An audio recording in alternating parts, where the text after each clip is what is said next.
Okay, so today I'm here with Phil, and Phil's got the process there of how to handle a phone and email query. So Phil's just going to talk through the process, and this is obviously the first contact the customer has with us. So Phil, if you want to talk through the point there. Yeah, sure, Dan. So first of all, when a customer calls in, obviously is to be warm and polite there on your opening. First of all, so you're obviously looking to start to build a relationship from the get-go there. So obviously the first part would be finding out what the customer is actually calling in for today. And in this occasion, what we're looking at here is for the Fuel Smart product.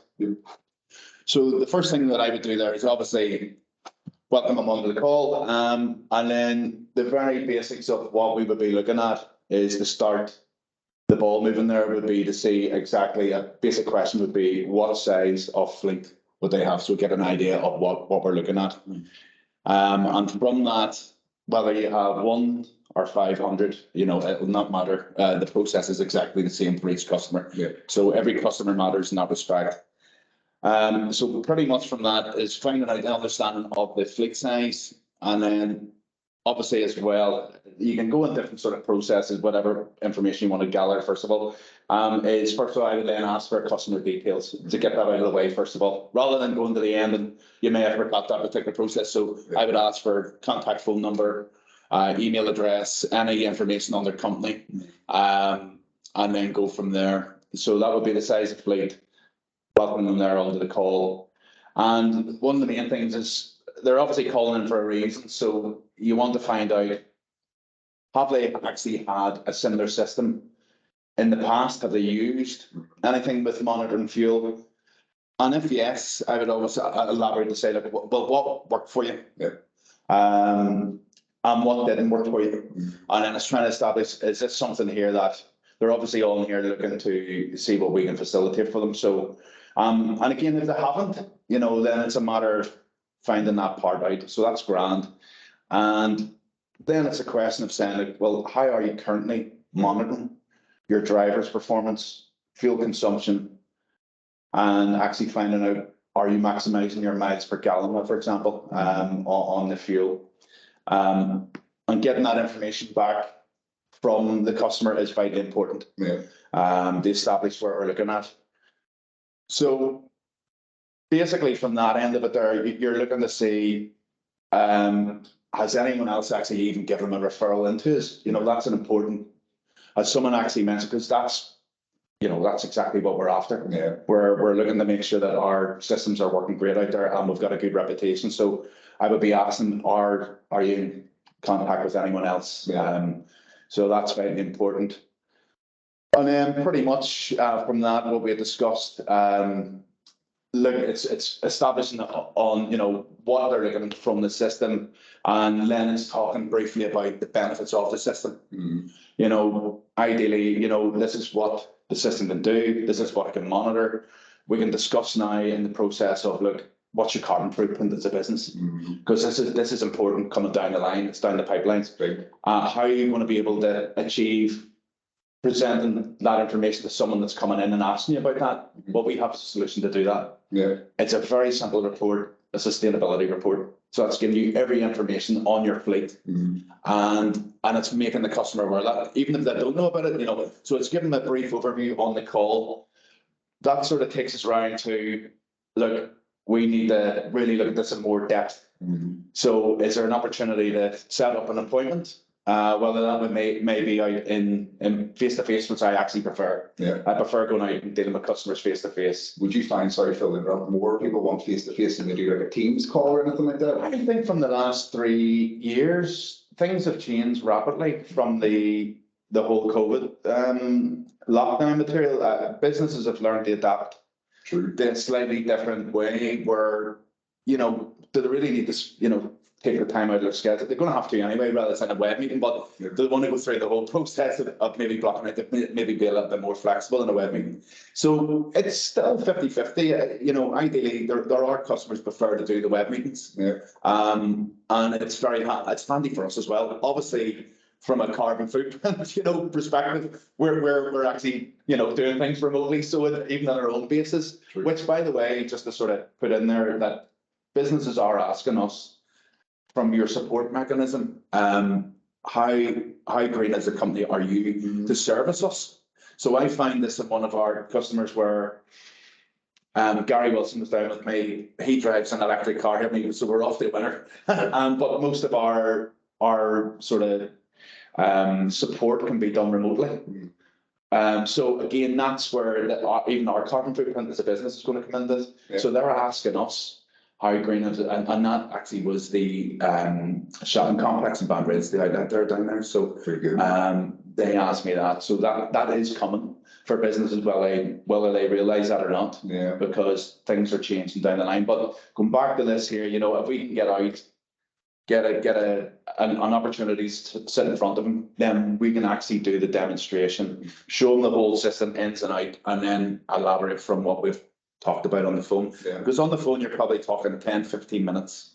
If you can get, you don't want to go too long, unless he's prepared to do, if I'm freed up, if they were happy to do a web meeting, then I can go ahead and link on and get it, while it was straight with the iron's hot, So if that's possible, yes. If not, and they're only maybe just getting some general information about the product, we can then look at it, sending out our invites there with email, and then put a little bit of bump in the email as well to support the case of what you can save by putting our product into your business. Would there be a list, like you say, of like reports of fuel smart, like fuel smart sustainability? Would you talk through them on that call, or would it be more the meeting you would go? It would be more if I to give a brief overview of the product. Unless he wants to maybe go into the meeting afterwards, then I can then elaborate on each of the different products within the product. So that would be where I would go from that.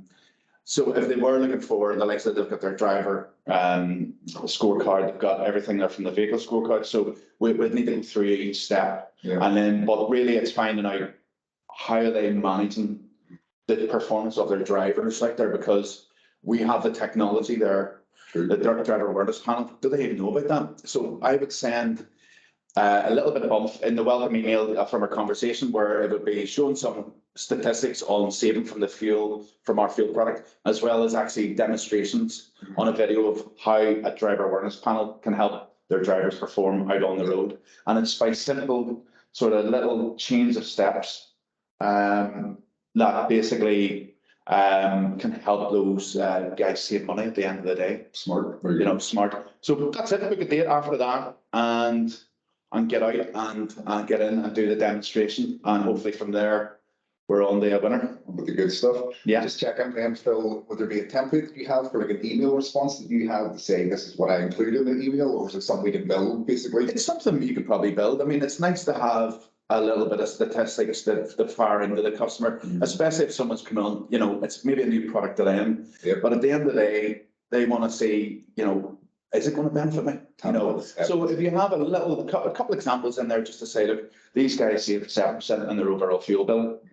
These guys save 6% by using our products. Yeah. That's always nice to fire in there, a few wee statistics. And then if you have a couple of wee extras, like the likes of the demo video, I have the data panel.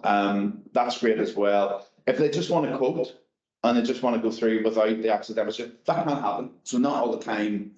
They just want to get a price put together. If someone's looking to see money more than there are maybe benefits to the business, Possible, and that's the thing. It's sometimes they just want to, cheap isn't always better. True. And that's why I always really like to demonstrate the product rather than just trying to quote out, because the quote's just paper. And until they actually see the benefit of the actual system, show not tell is probably the best thing that I learned over the past, and that was in demonstrating different products. So you're better to show the system as well, but back it up with your knowledge in there. Yeah. But from there, I would definitely advise them to do the demo and get a look at the system. Happy days. Only two more questions really popped in my mind, Phil. Whenever they make the inquiry, would you check if it's like a decision maker that's calling, not just maybe a receptionist or something like that? Would it ever be something, or is it totally fine? It's always a decision maker wanting to make the call? Yeah, I mean, there are sometimes I deal with different customers in different levels and different businesses. You'll find that they're calling for a reason, because they've been put in charge of the project. So it's not uncommon that you might have to speak to another person to get the decision out of it. But Generally, and when I'm dealing with folk there, it's usually the person that's on the call. Well, they have to go to their decision maker and then come back to you. So I think they would be more appointed, or else they maybe just finding out. So that's a conversation to say, look, is it myself is it yourself that I'm going to be dealing with here, you know, and the rest of the project, or do you want to involve? It could be 3 people in the meeting. Yeah. So they might then say, look, I'm actually going to bring in 2 or 3 people.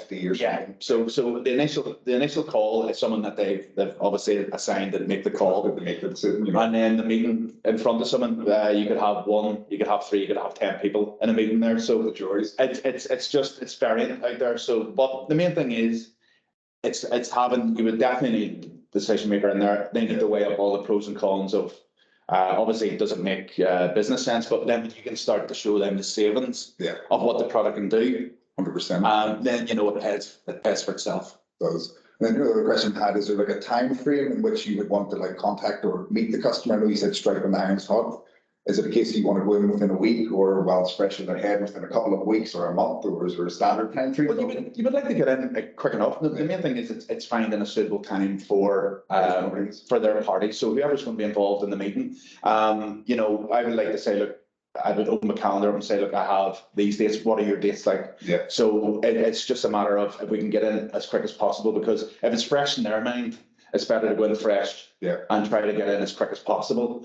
And then run down through. Generally, when I'm in the meeting there, you know, you would be obviously doing the demonstration, hook into the system, show them all the different reports, do a Q&A, start to ask the question, you know, can you see this as a benefit to your business? You know, and try to put that into their mind that these products are for the good. And obviously, there's a value to it, but there has to be a purpose for them guys.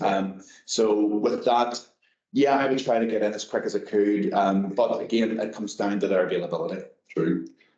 That's pretty much all the question I had, Phil. Is that all pretty much the points you wanted to cover? Yeah, well, I mean, on that, I mean, from a call, you know, from that particular perspective, that's pretty much the ins and outs. And then it's just a matter of then going to the next step, which is getting into the meeting itself. Yeah. And then hopefully from that end, it's getting the sale over the line. That's it. Yeah. Well, Phil, if that's everything you want to add in there, as I say, I've asked all my questions. We'll just stop the recording now. Okay.